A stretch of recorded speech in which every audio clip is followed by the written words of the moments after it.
So, Malcolm, in terms of this deal, and I suppose a number of others when it comes to what Australia's been doing recently with AUKUS and the Quad and the like, they have increased their force posture, in a sense, their strategic posture in the Indo-Pacific. We heard from Kurt Campbell yesterday, and he was basically also reiterating the US having to be more engaged in the Indo-Pac in 2022. So the question then begs itself an answer. What does this mean for China's interaction in the Indo-Pac in this year, do you think?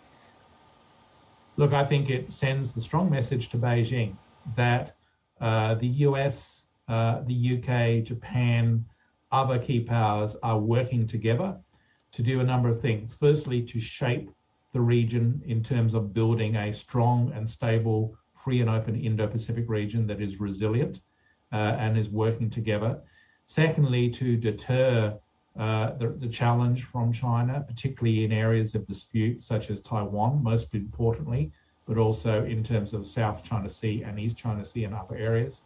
And thirdly, to be able to respond to threats when they do emerge. And I think the big concern now is the potential for China to make some sort of move against Taiwan, potentially by the middle of this decade, and we need to be ready for that.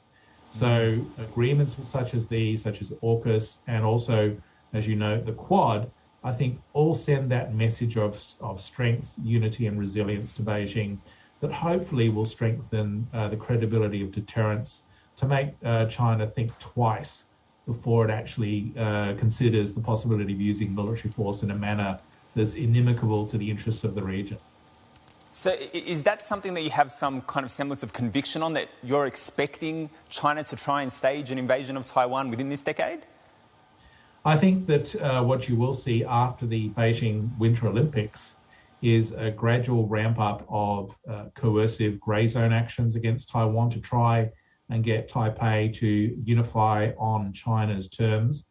I think that coercive campaign will fail simply because the Taiwanese people do not see themselves as Chinese, they see themselves as Taiwanese, and they prefer the status quo rather than some sort of reunification with China.